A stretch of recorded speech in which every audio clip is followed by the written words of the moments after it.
The classroom had fallen into silence after the teacher's cruel words.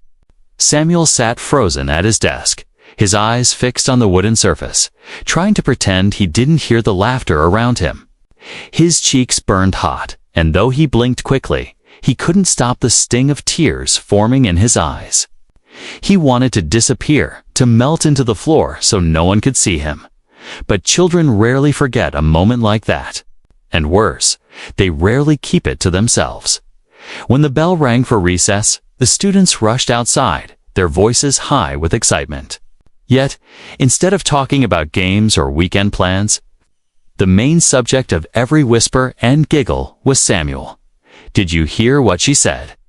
One boy laughed, nudging his friend. "Just a farm boy. That's all he'll ever be." Another girl smirked and added, "Maybe he'll grow up to milk cows. That's what his future looks like." A group of older boys joined in, making farm noises, mooing and clucking every time Samuel walked past. Each sound hit him like a slap. Samuel tried to keep his head down, but the whispers followed him like shadows at the playground. Even children who hadn't been in the classroom heard about it. Rumors traveled fast. "The teacher said he has no future," a student announced to a crowd, repeating it as if it were a great joke. Laughter spread, cruel and sharp. Samuel felt his chest tighten.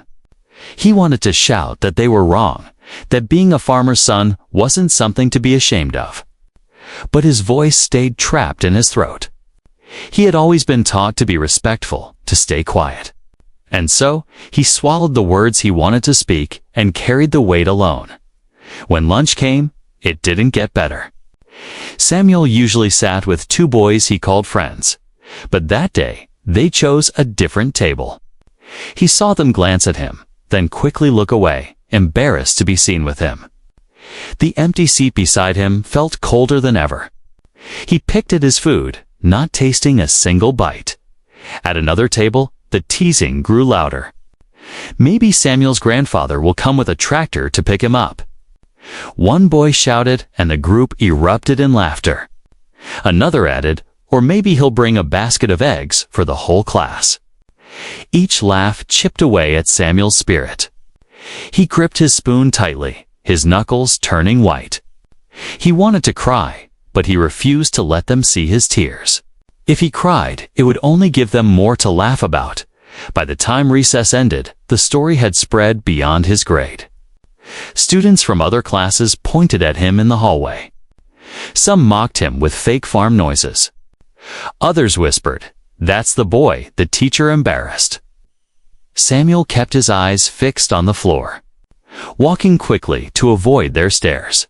Inside the classroom, the teacher carried on as if nothing had happened. She didn't notice or didn't care that Samuel sat silent, his head low, his pencil barely moving on his paper. Every word she had spoken earlier replayed in his mind. Just another farm boy. No future. The humiliation followed him the entire day. Every whisper, every laugh, every mocking glance reminded him of what had happened. What hurt the most was not just the words of his classmates, but the fact that the insult had come from someone who was supposed to guide him, protect him, teach him. A teacher's voice carried more weight than any other, and now that voice had made him feel worthless. When the final bell rang, Samuel walked out of the school slowly, his backpack dragging on his shoulders. The other children ran ahead, laughing and shouting, free of the day's lessons. But Samuel's steps were heavy. The whispers still clung to him, echoing in his ears.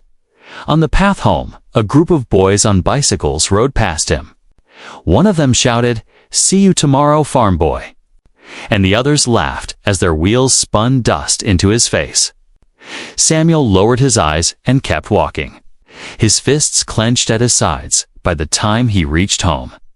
The sun was beginning to set, painting the sky with shades of orange and purple. Normally, Samuel would run into the house, telling his mother about his day. Normally, he would head to the fields, where his grandfather was often working. But that evening, he walked slowly, his silence heavier than his backpack. At the dinner table, he barely touched his food. His mother noticed first. "Samuel, are you feeling sick?" she asked gently. He shook his head quickly. "I'm fine," he whispered, forcing a smile. But his eyes gave him away. His grandfather, sitting quietly at the head of the table, studied him carefully. He didn't speak right away. He knew that sometimes silence revealed more than questions. Samuel kept his head down, eating in small bites.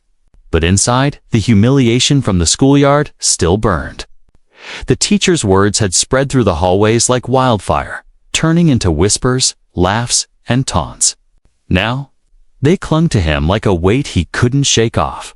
What Samuel didn't know was that his silence was already speaking to his grandfather, louder than words ever could. And by the next morning, the whole school would see a side of his family they had never imagined. Asterisk when the teacher's cruel words left her mouth. They didn't just stop at Samuel's desk, they flew across the classroom like sparks from a fire. And once sparks land, they spread. Samuel kept his head down, staring at his notebook, wishing the laughter would stop. But children are like mirrors. When they see an adult laugh, they think it's permission to laugh louder. And that's exactly what they did. By the time recess came, the damage was done. As the bell rang and the kids poured out into the playground, the teacher's insult had already turned into a story one retold again and again. But sharper each time. "Did you hear what she said?" One boy laughed, clutching his stomach. "She called him nothing but a farmer's boy." Another girl rolled her eyes dramatically and added, "Well, that's all he is.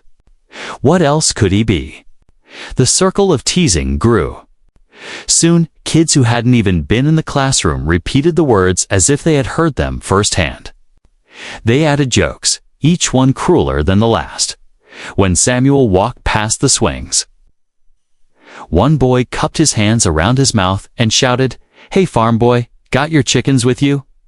His friends howled with laughter, making animal noises, mooing, clucking, even barking. Samuel clenched his fists, but he kept walking. Every step felt heavier than the last. At lunch, things got worse. Normally, Samuel sat with two friends. They weren't always the closest, but they shared sandwiches and laughed about small things. That day, when Samuel sat at their usual table, they hesitated. Then, whispering nervously, they picked up their trays and moved across the room. They didn't meet his eyes. They didn't say a word.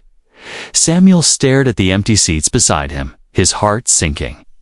Even the people he thought were friends had abandoned him.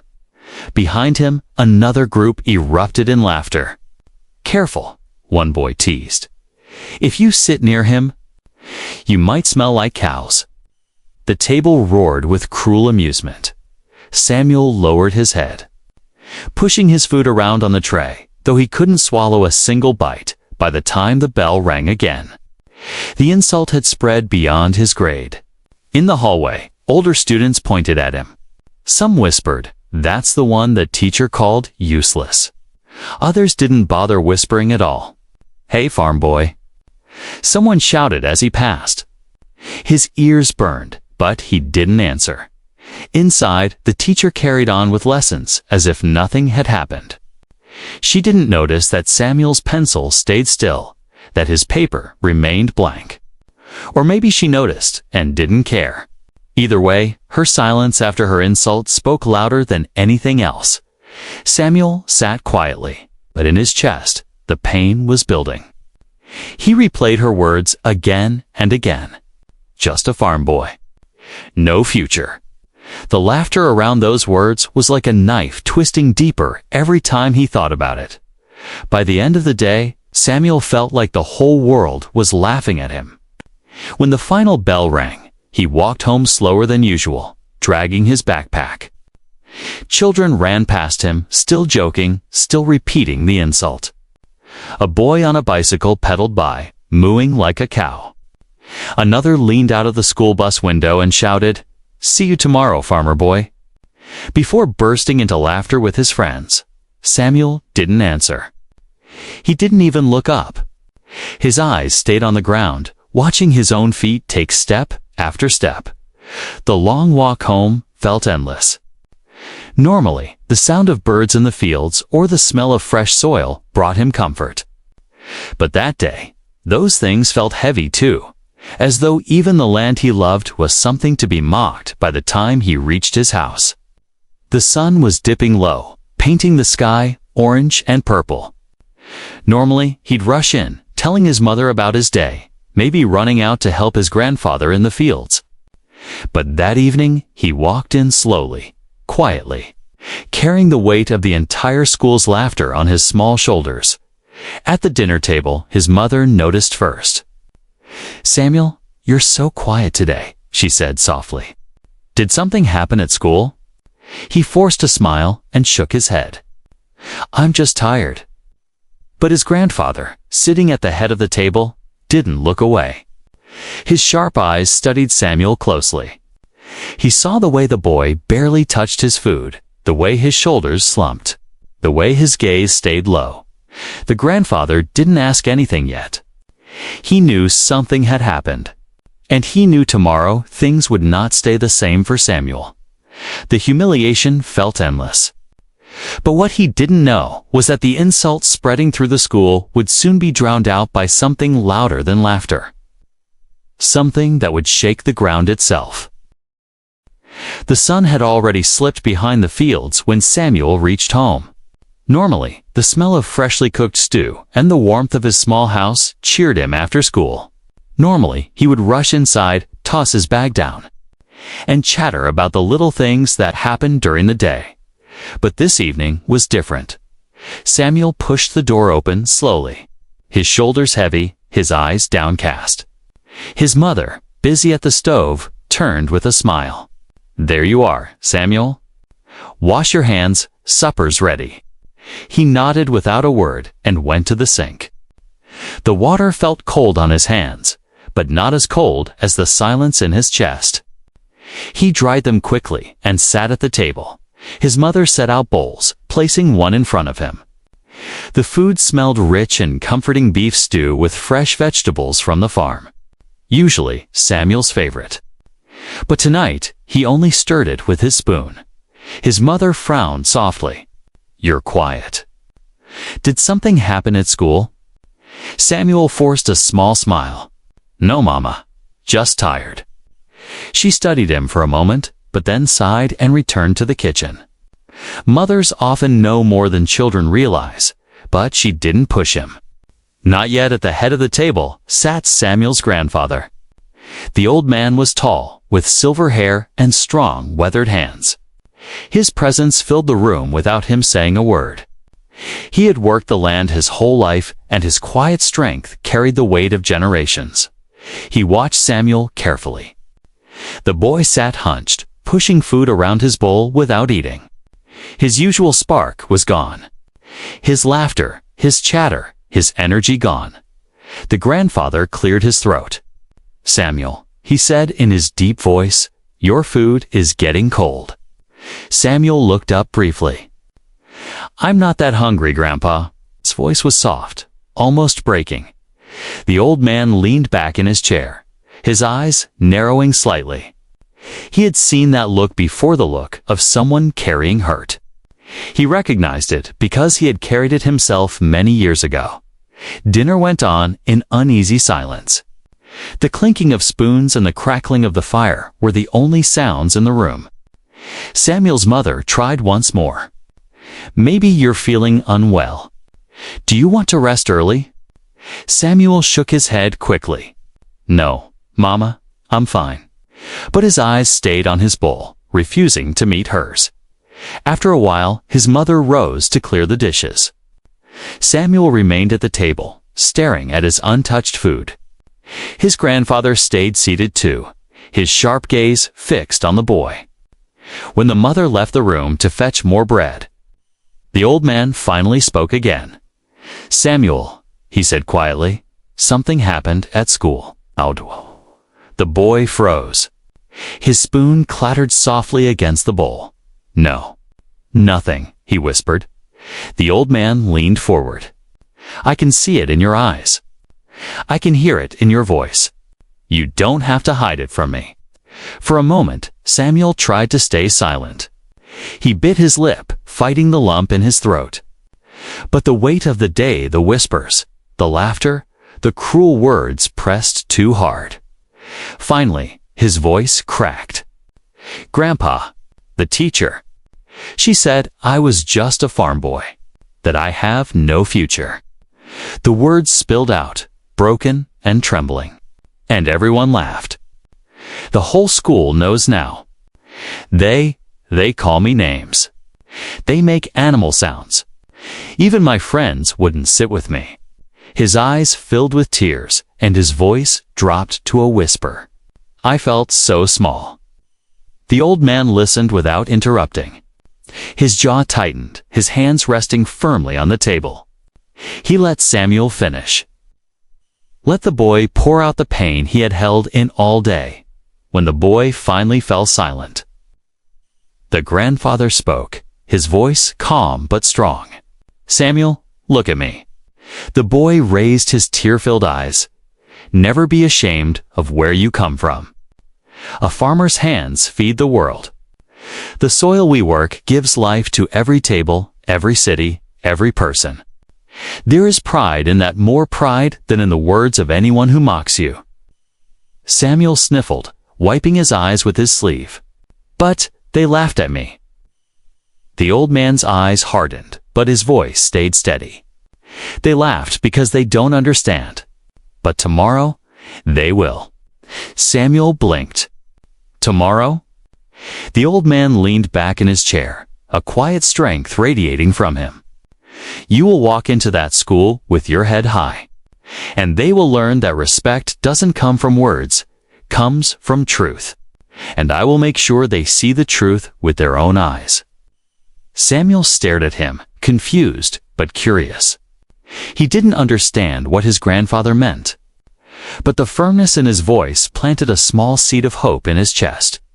That night, Samuel went to bed, still heavy with pain, but also with a question burning in his mind.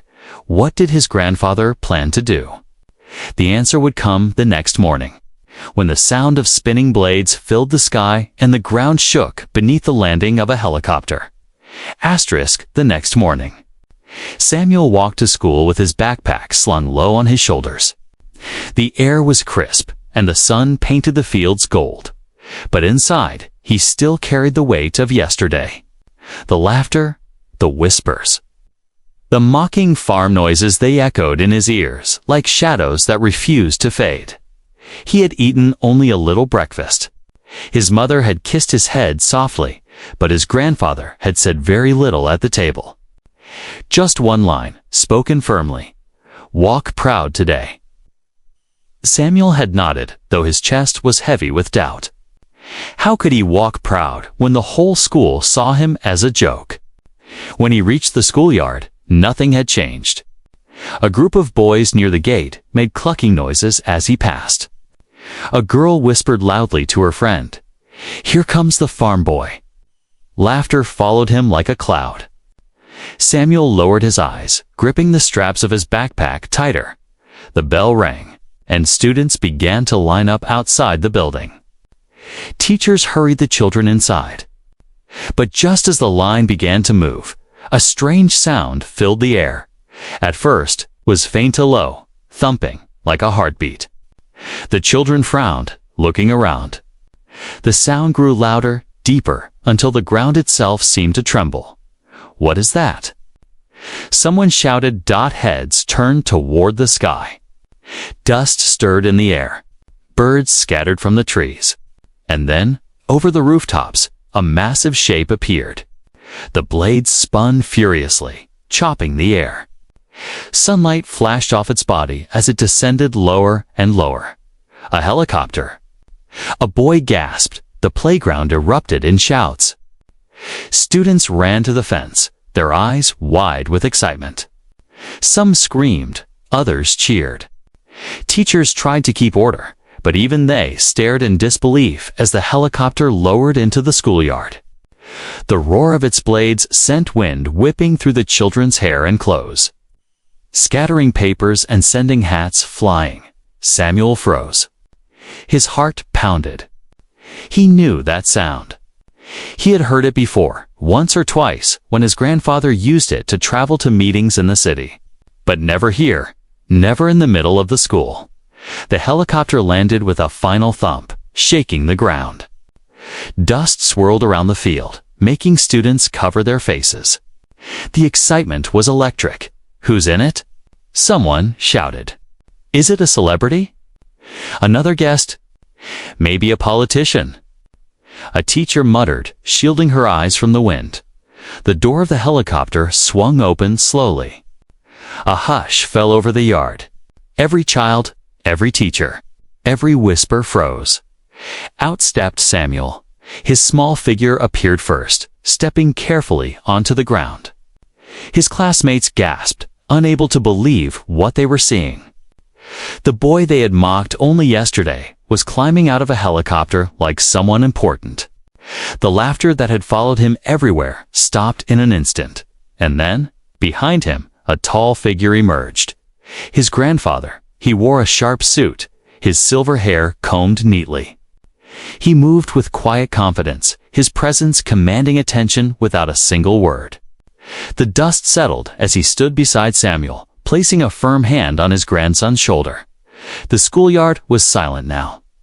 Even the mocking boys near the gates stared, their mouths hanging open. The racist teacher who had insulted Samuel stood at the door of the building, her face pale. She blinked rapidly, unable to process what she was seeing. Just yesterday, she had reduced Samuel to a farm boy with no future.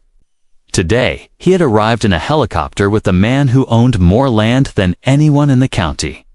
Whispers spread quickly. Is that his grandfather? He owns all those farms outside town. Heard he supplies half the city's food. Wait, he's rich. Really rich. The grandfather looked across the yard, his eyes sharp, his posture tall. He didn't need to raise his voice. His arrival alone had silenced the school, turning whispers into awe, laughter into shame. Samuel, standing at his side, felt something he hadn't felt in a long time: pride. His back straightened. For the first time, he didn't feel small. He wasn't just the boy who was laughed at. He was the grandson of a man who carried respect wherever he went. The roar of the helicopter's blades faded as the engine shut down. But the roar inside every child's chest grew louder, the roar of realization. They had judged too quickly. They had mocked too easily.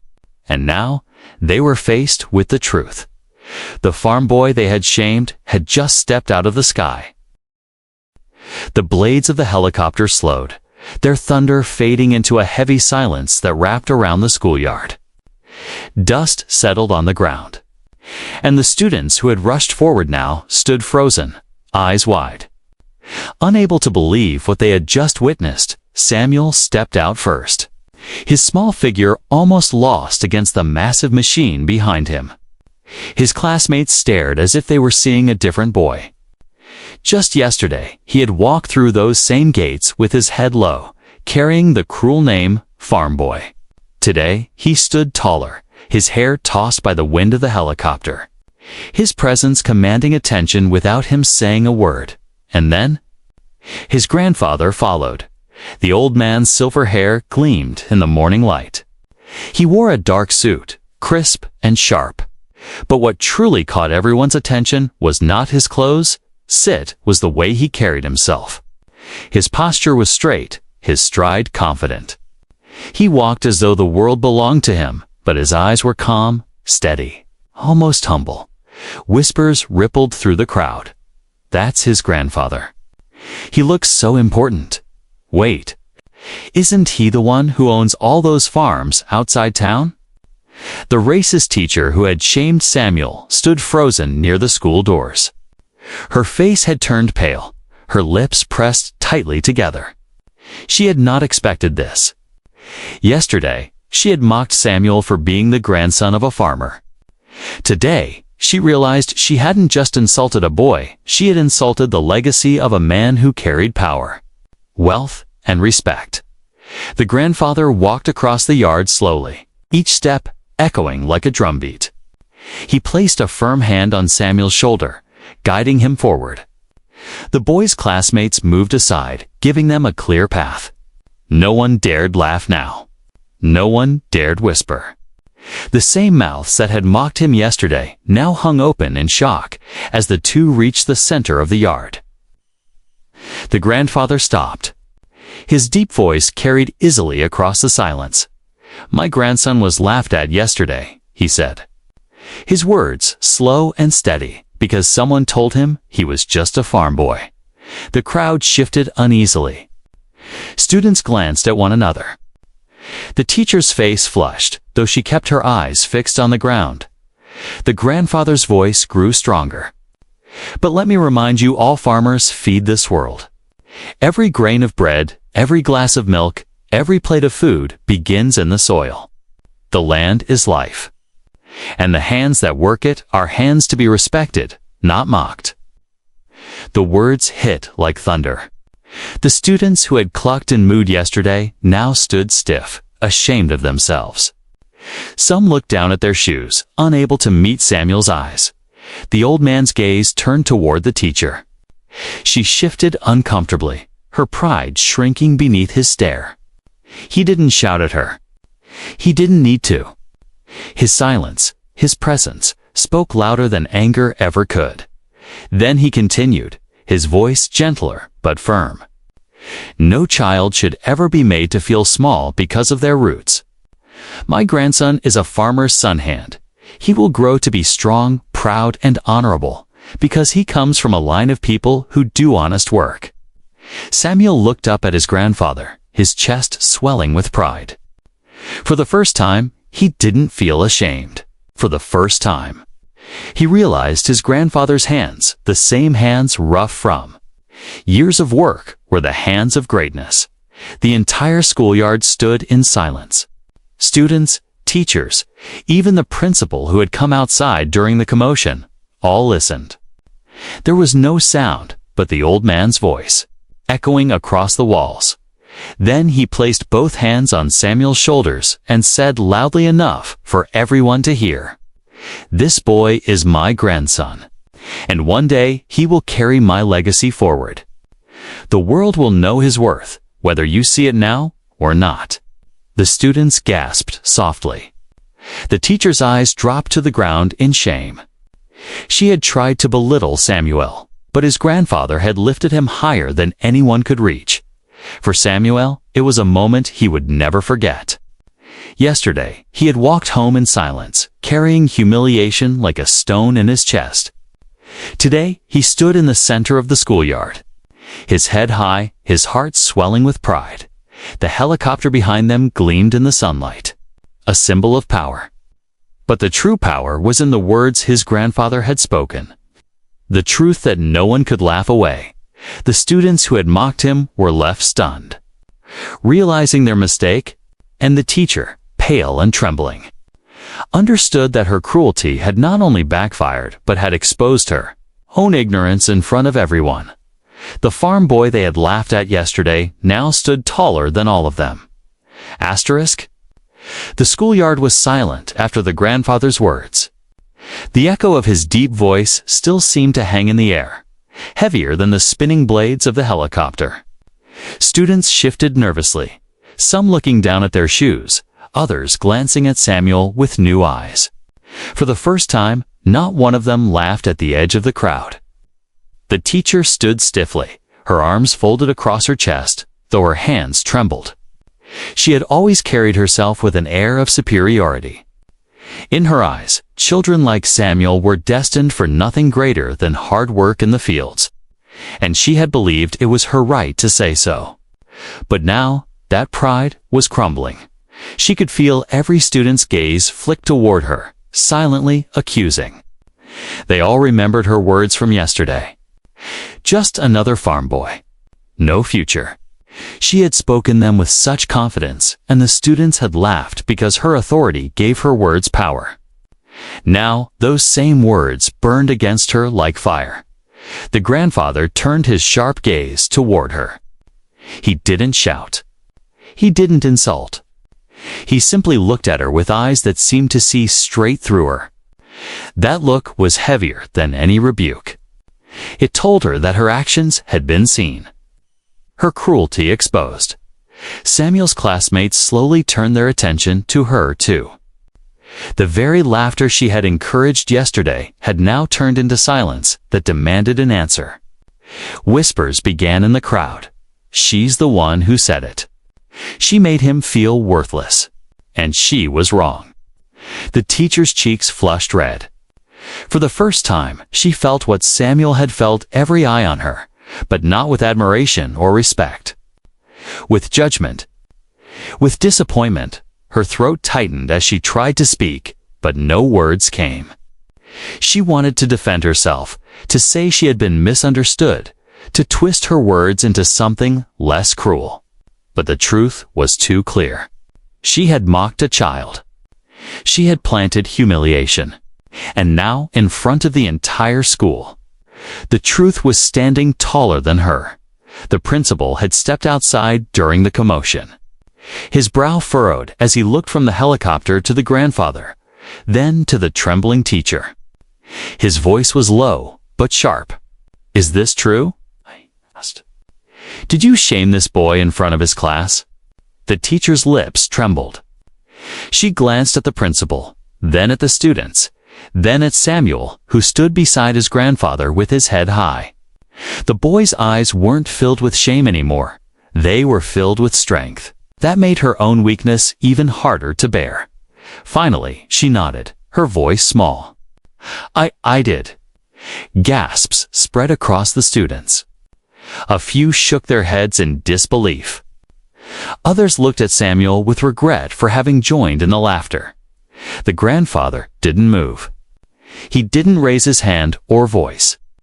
He simply spoke again, his tone firm but calm. A teacher's words can build a child or they can break one. Yesterday, you tried to break him. But you failed, because no insult can destroy truth. And the truth is, he comes from dignity. The teacher lowered her head. Her pride, the shield she wore every day, was shattered. She wanted to disappear, to vanish from the eyes that now saw her not as a figure of respect, but as a figure of shame. Some students stepped closer to Samuel, guilt etched on their young faces. One boy whispered, "Sorry, Samuel. We shouldn't have laughed." Another nodded, looking down at the ground, too ashamed to meet his eyes. Samuel's heart swelled. For the first time, he wasn't the one shrinking in the crowd. He wasn't the one hiding from whispers. Now it was the teacher who felt small, the one who carried the weight of her own cruel words. The principal's voice was firm. "You will apologize." The teacher's face turned pale. Her voice cracked. "Samuel, I'm sorry. I should not have said those things.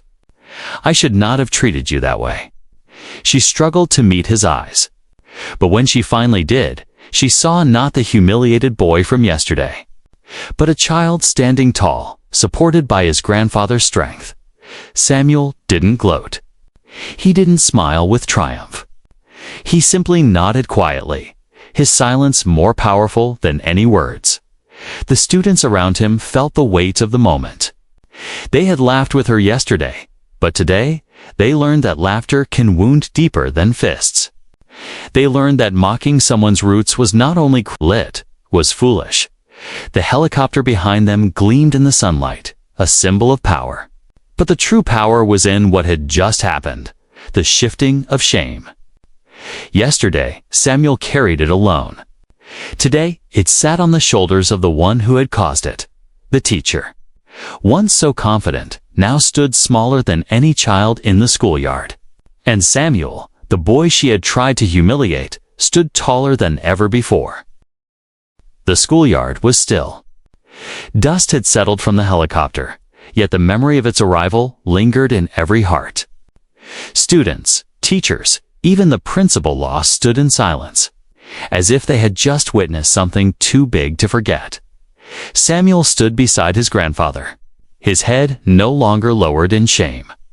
Yesterday, he had walked through these same gates as a boy mocked for his family roots. Today, he stood proud, not because of the helicopter or the wealth, but because he finally understood that his worth had never depended on others. Laughter, the teacher's apology, still hung in the air. It had been quiet, shaky, forced by the weight of truth. But for Samuel, hearing those words had been enough to shift something deep inside. He no longer felt like the boy who had been humiliated.